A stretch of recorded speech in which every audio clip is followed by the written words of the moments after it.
Hey, Scott, thanks for hanging out with me today. Really excited to see that you have a new book that's out, published by Maxwell Leadership Publishing. We'll talk more about that here in a few minutes, but just start me off here and tell me a little bit more about who you are and how you got to be here. And Will, thanks for having me. I'm excited to hang. And it's been a ride. I am not doing what I expected I was going to be doing back in the day, but man, I love it.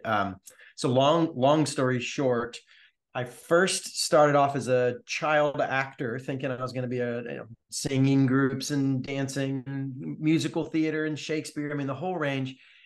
Did some professional work, got a degree in it, woke up in my early 20s going, I don't think this is actually what I want to do with my life. So thought, hey, man, I want to make a difference in the world. I took a left turn and went into nonprofit stuff, worked with kids and churches and sports camps and inner city programs. And honestly, along the way, worked for some really nice guys who had a great heart to change the world and loved God. And they were terrible leaders. Like they meant well, and they had no idea how to lead an organization. And if we're going to really poke at them, I should include myself as one of those nice guys who had no idea what I was doing leading. And so was struggling with organizational problems, was talking to a mentor. And I was like, it's not bad people. They're not even jerks, but like what's going on? And they handed me a John Maxwell leadership book. So honestly, I took the book and I was like, listen, I'm like a creative ministry guy. Like, I don't do this accounting stuff. And they're like, just read the book. And I stayed up reading that book till 2 a.m. like it was a novel, because it was the first time I had words to describe the stuff I was wrestling with. It was like light bulbs going off in my, like fireworks going off in my head. It's like, oh, that is exactly what just happened. I just was talking, but first time ever I could process it and deal with it. And I began to see problems I needed to deal with. And so books turned into, I signed up for Maxwell's CD of the Month Club. I don't know if you remember this way back in the day. Remember They that? shipped Yeah. and conferences, and I got a coach, and man, it was kind of began what ultimately became my career. It's how do I come alongside leaders? Once I figured some stuff out for myself, how do I help others and what could I do? And went back to school, got a master's in business, emphasis in organizational leadership, started working with one of my professors on the side. When I graduated, he hired me full-time. And then 3 months later, he said he wanted to retire and asked me to take over his consulting company. So I was doing that, having a blast, had met my wife, had our first couple kids. And then my friends from high school happened to include the Cathy family that owns Chick-fil-A. And so a bunch of my friends, including the Cathys, of course, all work at their headquarters. But at the time, right in high school, I was like, hey, good luck with your little restaurant company. Hope you guys make it. Yeah, they're going to make it, I think. So Yeah. it's about 15-ish years ago now, I was doing this consulting and all this fun stuff. And the Chick-fil-A folks said, hey, man, why don't you come do that for us? And so I joined their team and helped them build a lot of their stuff. And man, I learned 10 times more working for Chick-fil-A than I did in my master's program. And I had a great master's program. It was just such an amazing role. I ended up being a really unique job where 50% of my time they sent, just go travel the world, go inside the great companies, they'll make connections for you and learn how they do it. Just, we need to learn this, we need to learn that, just go figure it out. And then the other half was come back and lead some sort of upgrade for us. And so I got paid to learn world-class company building. It was from the inside, not like, let's read a book about it. Like, let me go work on their team for 6 weeks and then come back and talk about it. So it was crazy fun. Did that for several years, wrote a couple books. These are pre-Maxwell. I was self-published my first two books because I was not trying to build another brand. I figured this was my run. And then God had these crazy cool opportunities that challenged me. And as actually my buddies at Chick-fil-A said, maybe you should go for that. So I took a leap of faith. I left Chick-fil-A to build my own consulting company back up again. And the first client to sign with me was Chick-fil-A. So I get to keep doing work with them, but now a lot of companies on how to build great brands. And so, gosh, for the last almost decade, I've been helping other folks do this as well. And so this is what I've done for 20, 23 years, 24 years, something like that. I've been inside helping build great brands, either as a staff at Chick-fil-A or also as a consultant helping a lot of other folks. And so Man, it's been a ton of lessons learned. And so to bring it full circle, which is the Maxwell thing, is just personally, it's really kind of a beautiful kind of full circle God moment of like, how cool. It was a Maxwell book that got me started. And then when it came time to write a book summarizing the last 20 years of lessons learned on what the great brands actually do, it was Maxwell's team that ended up publishing it for me. So man, it's been a ride and better than I expected. Yeah, and it's no surprise that because you have this history with Chick-fil-A, that your book would be titled Make Your Brand Legendary, since they are known for a legendary brand, right? And I think a True. lot of people may look at just the title and say, oh, is this about making like a great product? But if they look closely at the artwork and they look at the subtitle, it's Create Raving Fans with the Customer Experience Engine. And that's really what I think sets your book apart, is that you go into the details of how companies build something that their customers experience like on a daily basis with every interaction that makes a difference, and that indeed makes those brands. It's not just necessarily the product, it's what the customers think. It's really about creating raving fans.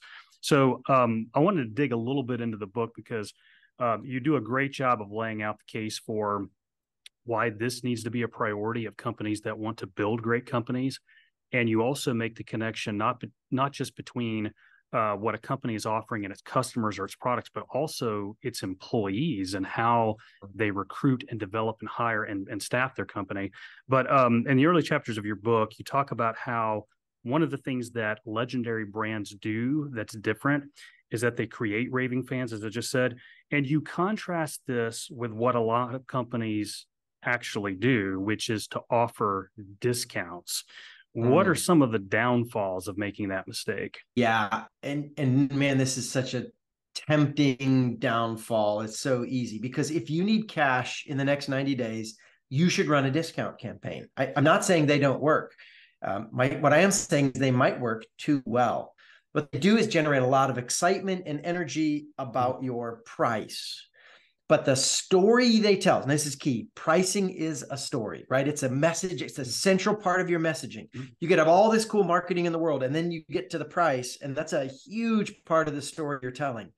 So if you say with your marketing, man, we are premium, we are world class, we're a great value, and then you go to your pricing and you say, well, yeah, but we're cheaper than everyone else. Well, yeah, but I know it normally costs this, but today we're going to give you it for 10% off or 20% off. And what that really communicates is it isn't as valuable as the main price. We can afford to sell it cheaper. It's not high value product.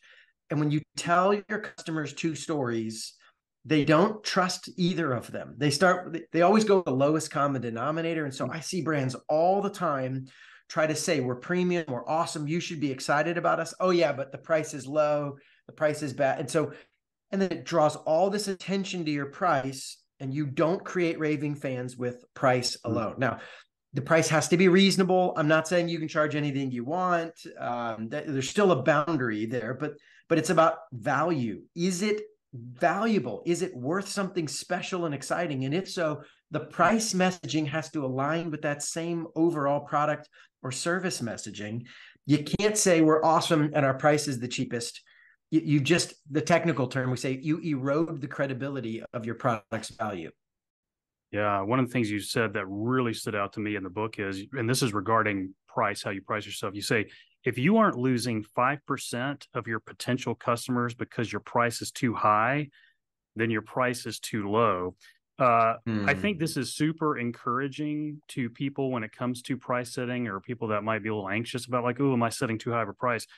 But in your experience, why do companies tend to pitch to potential clients who want to pay less? Does it have something to do with our insecurities as people?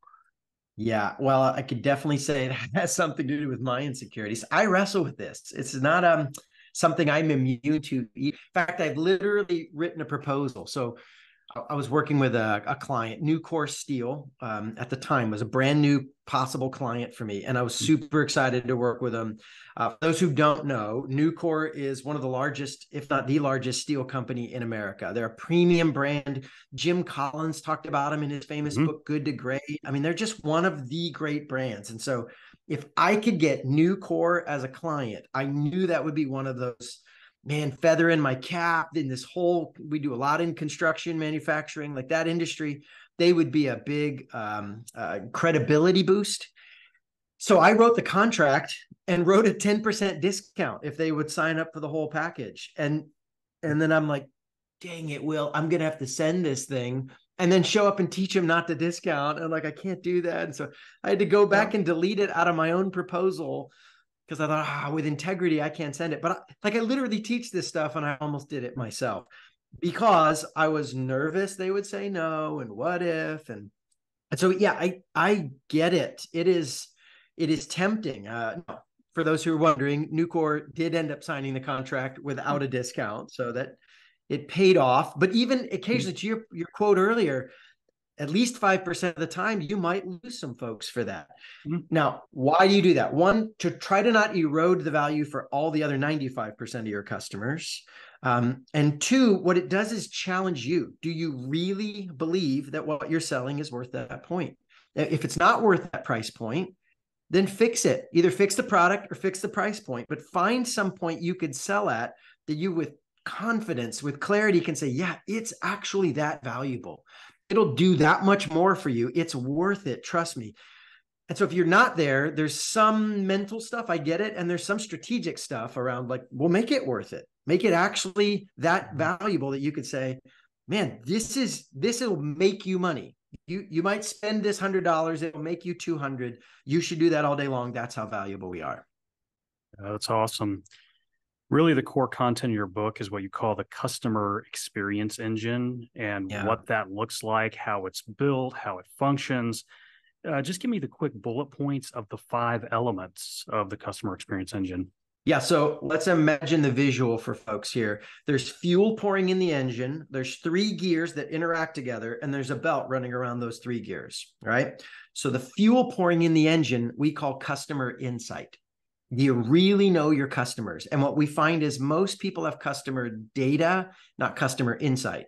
They're putting in raw facts, right? What they buy, when they buy, where they live, but they don't get to the level of why. What's their life? Where do we fit in their life? Why did they like us? Who else did they consider? So going from the next level, from data's good, but get down to insight. Really, do you understand your customers? And that fuel drives all the decisions, the nuances of we should do this. No, they shouldn't do that.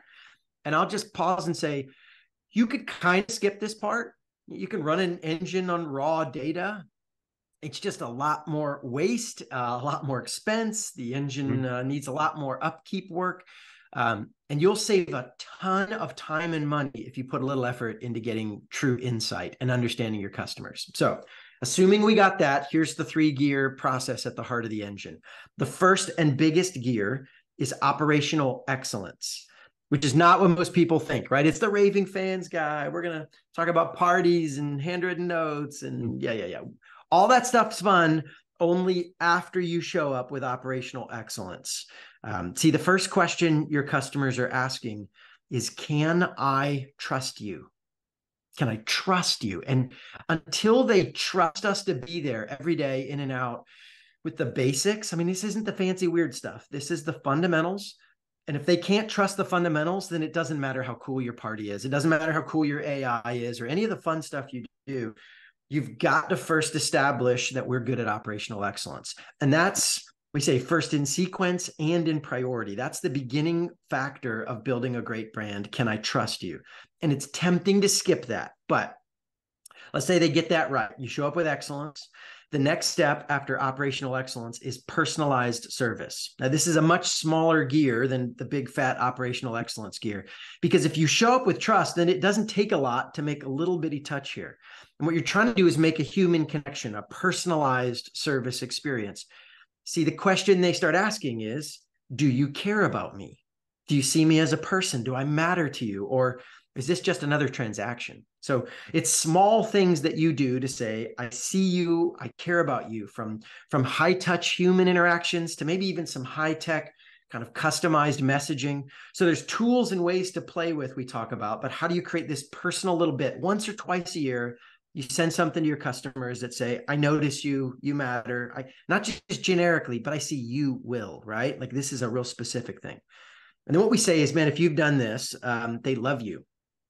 but they're not telling anyone about you. So how do you activate your loving fans and turn them into raving fans? Well, that's the last little gear, and we call that memorable moments. So you create these story-worthy moments that stick in their memory, that pop, and they say, oh, I got to tell you about so-and-so. See, the question they start asking at this point is, how do I feel about myself when I'm with you?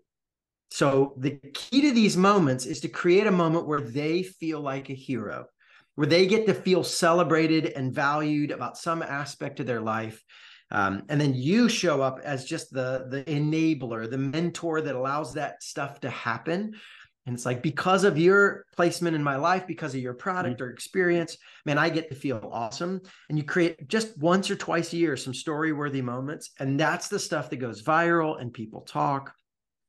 And then, of course, the final piece is the belt that rolls around all these gears. And honestly, Will, I'm half embarrassed to tell you that in the early versions, the belt didn't exist on the engine. The belt is called a healthy leadership team. Now, the reason I'm half embarrassed is because my first few books are all about leadership. Right? We just talked about Maxwell's leadership content, and I'm thinking, oh, great, I already wrote some stuff on leadership. I can't put that in every book. This is the customer experience stuff. And man, we just in the early days ran across occasional times we're like, it's not working. Why isn't it working? What's going on? They're kind of doing some of this stuff. Shouldn't they be getting some of the benefits? And what we found is that if you implement half the engine, you get none of the benefit. You can't partway do this. Again, back to the early idea with pricing, you can't tell two stories and hope they believe them. The whole company has to create the same kind of feeling from start to finish. So this is not a new gear. It's a belt that runs around. Its job is to keep all the gears synced and moving together. And so the idea of a healthy team, you might have great individual leaders, but a healthy team has a shared goal, shared outcomes. The metaphor I use in the book is it's like a football team.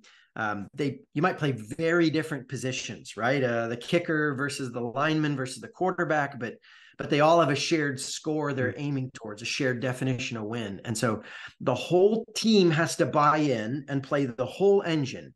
And when you do, man, just the normal output of a company is a raving fan. It's not a maybe. You don't just lightly increase your chances. It's just what happens, which is why the whole engine metaphor appealed to me.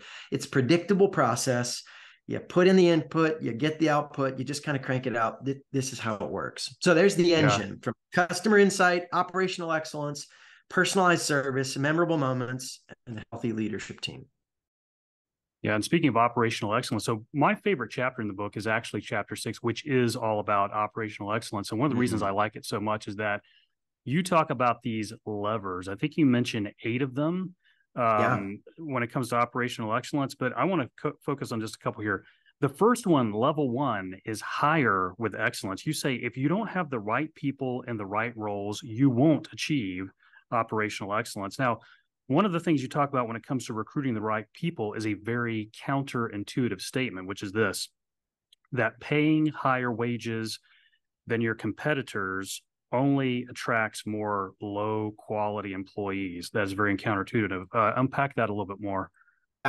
This was a surprise to me when we discovered this as well. So one of my projects, this was my final project I participated in at Chick-fil-A when I was on staff, was studying the recruiting process, especially for kind of entry-level positions.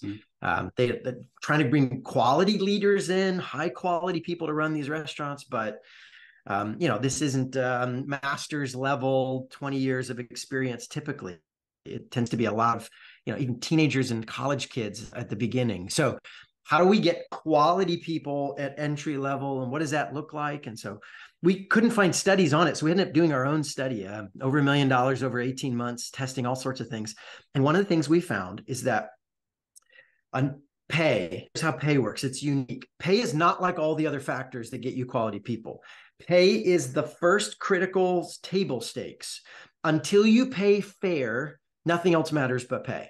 If you underpay for your space, for your industry, for your region, then I don't care how cool the rest of your company is. The smart people know what's fair, and they're not going to stay or apply to jobs that aren't fair pay. Then you get a slight bump from being what I call generous, 5 to 10% above kind of the middle of the bell curve. And then after that, there's an inverse correlation. The higher you crank up your pay, the more bad candidates you get. Because one, the quality people know it's fair. And two, what you start driving is people who are coming to you because, hey, this is just a way to make a bunch of cash. And they have a very transactional view of their job. Hey, how much money can I make for the least amount of effort? Which is not a great employee experience, which translated to not a great customer experience. And so this kind of very upstream thing results in some very downstream problems where you get people, you have to constantly crack the whip to keep them paying attention. So that's again what we found is you pay at least fair, maybe 5 to 10% above market average to get some of like signal. Hey, we're looking for quality people. And then after that, it's all the other things that get people excited. It's the quality of the leader. It's the mission of the company. It's the training opportunities on the job. It's the people they get to work with. Do I like these people? It's the rest of the work. Do I have a career opportunity here? All that stuff is what the quality people are looking for. And again, crank the money up. You're going to get quality people, but you're going to get a flood of people who don't care about anything else other than how do I get as much cash as I can in the short term. And that's not the mission aligned people you want who are like, man, I want to do this with you. I love this kind of work. Again, you muddy the water and make it harder to find quality talent. I love that. And that goes along with something I experienced many years ago. I was looking to rent out a house. We had moved into a house before selling our other house. And we had this rental manager, a property manager who handles the rentals for homeowners. And he had said something very counterintuitive, which is when you put your house up on the rental market, he said, you don't want to find the people that are willing to pay the highest amount of rent. He said, because those are going to be terrible renters. He said, really good renters are always looking for a deal. I thought, that's interesting. So just kind of the inverse of what you said, but it's still aligned with what you just said. And so, yeah, I agree 100%. Lever 4, when it comes to these levers for operational excellence, is measure it. Now, I recently interviewed Benj Miller, who is a business coach, and he has a new book that just got released called Renegades. It's a book for founders. And he talks about that there's dignity in letting your people know whether they are winning or not. And so when I read in your book that there is a fundamental drive in humans, we want to win, so we keep score. I can't help but think that some of the most effective roles that I ever filled were ones in which there was a clear scoreboard and one that I could, see my metrics on. So you told a story in the book about that kind of illustrates this, and it's a team bowling story. Do you want to tell that a little bit here? Okay. So one of my colleagues at Chick-fil-A did this while I was there, and it was, man, what a fascinating, eye-opening experience. So they approached a bunch of the entry-level folks, kind of store employees at various places around the Atlanta area, and said, hey, you've done a great job. So we have a bonus opportunity for you. We're going to pay you to come on Sunday when the restaurants are closed, and we're going to pay you to come bowling and do kind of a bonus team building activity. And they're like, that's awesome. So give them the location. They show up, they, pick out their shoes and their ball, and they go and they come to the end where we have our lanes reserved. And they discover that we have covered over the screens with paper, and you got like PVC pipe and a curtain and covered the pins. So a ball would roll through, but you couldn't see the pins. They basically eliminated the score from the game of bowling. And they said, hey, we already signed you up, right? Will, you're first, Scott, you're second. Like, here you go bowl, have fun. And they're like, really? Like, okay. And so they start bowling, and about an hour into it, they're picking up a ball and shoving it down the lane and picking. And one of the brave guys is like, hey, how long do we have to do this? And like, we'll have to. It's a bonus opportunity. We'll pay you for the hour you've been here. Don't worry about it. You guys can go. And he's like, yeah, I think I got some stuff I should do. And starts taking off his shoes, and people are like, oh, we can go. Oh yeah, I think I'm going to go too. And so when they're all kind of cleaning up, my buddy went and ripped down the paper, and he goes down to get the PVC pipe, and the sheet comes back, and they're all, of course, staring at the screen and now talking excitedly. And I think it was the same brave guy picked up a ball and was like, well, I'm going to throw one now, and starts chucking it. And they're like, wait, can we keep playing? And they're like, oh, you guys, you want to play with the score now? Oh yeah, sure. You can keep playing. They stayed another 2 hours once the score was revealed. See, what the moral of the story, there's two morals. The first is that bowling is manual labor, right? Like, let's be honest. You're picking up a heavy object, you're pushing it down a chute, and they keep getting back. Non-jokingly, the moral of the story is this: man, when you remove the score, you literally can't pay people to do that activity. Like an hour in, they're like, I'm sorry, I got better things to do. This is boring. You add a score and they will pay you to do the activity. Humans have a deep innate drive to take even manual labor, boring drudgery tasks and turn them into a fun game with skill and nuance and interest. And it was the same environment, man. Same shoes, same ball, same people. And the only change was they had a score or they didn't have a score. And most of our jobs are even more interesting than that. But man, a score just kind of robs the joy out of it. And so, yeah, we became huge believers in how do we provide real time if possible. And I would say for some businesses, maybe it's daily. A lot of people can even get away with a weekly score, but if you don't at least once a week give your team a score, well, man, it just sucks the joy out of it and it becomes just drudgery. There is such a correlation between human behavior, indeed, as you said, human nature, and scorekeeping and knowing, are we winning? And yeah, you're right. And I think that also has a lot to do with something else you mentioned in chapter 9. You mentioned that part of that engine, the belt around the engine, is a healthy leadership team, and you cover that in chapter 9. But you also say this. You say if you don't have healthy leaders, then you can't have engaged employees. And you don't go into detail in this part in the book, but you do mention something called the employee engagement engine. What can you tell me about that? Yeah, when we talk about a legendary brand, we really say there are two engines. There's your customer experience engine. Your customers have to be wowed and feel seen and valued and all the stuff we just talked about. But the other engine is an employee engagement engine. You have to find, develop, and keep great people who feel like they're on a mission together and doing all with their people and community. And so these two engines come together, and we say that they're parallel, right? You're going to see there's a pattern to them, some fundamental human things. Now the tactics are very different, but the themes underneath them are very similar. And I like to say they're parallel the way the two strands of a DNA double-stranded helix are parallel, right? They intertwine back and forth. And this creates the DNA of a legendary brand. You get great people who blow your customers' mind. You become a legendary brand. All the rest is tactics and tools. These are the driving forces of legendary companies. So in the employee engine, you might notice some parallels, right?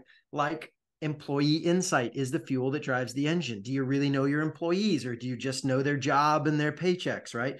How much do you know them as humans, and what drives them, and what do they want? And then the last gear in this, maybe the parallel to memorable moments, is what we call bigger purpose. And you need to have a sense that what I'm doing matters and is more than just the task. And you got to connect the dots, even for folks who, one of my great examples of this, in the 60s, when the NASA, the Space Administration was trying to put a man on the moon, President Kennedy visited NASA and was talking around and meeting people. And he ran across a guy and he said, well, sir, what do you do? And the guy actually was a janitor, right? He was mopping the floor. And the guy didn't say, I clean floors or clean bathrooms. He said, sir, I'm helping put a man on the moon. See, I've got to keep these facilities clean so these guys have a good experience and they don't have to worry about where they're going to go to the bathroom or slipping on the floors, so that they can put all their effort into the math that puts us up. The guy isn't cleaning a toilet, he's putting a man on the moon. So there's a sense, hey, maybe you are janitorial services, but man, what are you doing to set the companies up you serve? And so this, and then of course, wrapped around all this is what I call servant leadership. The healthy leadership team on the customer side, we need to think about us as a group. Servant leadership is a little more narrow focused from the manager to their direct soup reports. But it's this idea: are you leading to make yourself feel better, or are you leading to make them better? And I think great leaders spend their time and effort setting their teams up for success. And so again, very similar themes, because there's some fundamental human dynamics that show up, but the tactics are totally different. How you get to know your employees is different than customers. How you create the connection to the bigger purpose is different than a customer memorable moment. But there's some similar stuff. If you get great people who serve your customers in an amazing way, well, gosh, you become a legendary brand. That's just how it works. Yeah, that's awesome. Scott, I read this book cover to cover, and I did it in one sitting. I mean, that's just how easy. I mean, it's a substantive book, but it is so easy to follow, and it's so insightful. and I really enjoyed it. Where can people get the book? Well, man, you can get it on Amazon. That's probably the easiest place, but also Barnes and Noble, stores and online, and a dozen other places. Just search Make Your Brand Legendary. And you can find that. You can also get it on my website. I got links to it there, and that's just scottwozniak.com. That's SCOTTWOZNIAK.com. And that'll have links to all kind of, I've got a newsletter and a podcast and other fun stuff. And so if anyone wants to get more content. Awesome. What else do you have on the horizon? And for companies and organizations that want to hire you to help them, what do they need to do? And we got a lot of things in the works. We just launched an online course for this because we had a lot of demand from the book saying, hey, can you help me? And frankly, I can't physically get everywhere. I've got a team of 18 folks and we still can't get everywhere. So an online program might be an easy entry for folks who just want to go through this with their team, dig into it a little bit deeper, have interactive exercises and have someone walk through that. So that's a self-guided thing you can do. We set up for you. But you can also get a coach on my team to work through this. We also show up and do a deep assessment of a company to say, hey, maybe the first step in strategy is where are we today? Like, let's look at your current engine. And then we build a custom strategic plan for you to say, hey, you already got this and this figured out, but here's the gaps you have. Here's ways we think your industry, you can build this out for yourself. And so there's this deep assessment strategy process. It's a custom personal thing. And then once in a while, a company will say, hey, man, will you help us come alongside and actually help us build our engine? Just become like fractional part-time members of our team for the next year or two and help us actually stand all this up. So it's everything from this high-end personal, let's help you build your own engine process on the other end of the spectrum to, man, why don't you go through an online course or just have a coach talk to you once or twice a month to help you guys process it. This is my passion. And I think hopefully it comes out in the book is it's not motivational hype, you should care. It's designed, everything we do is designed for the people who already care and say, how? Give me the tactics, give me the tools, give me a plan that would actually be implementable. That's where we live. That's our passion and our sweet spot.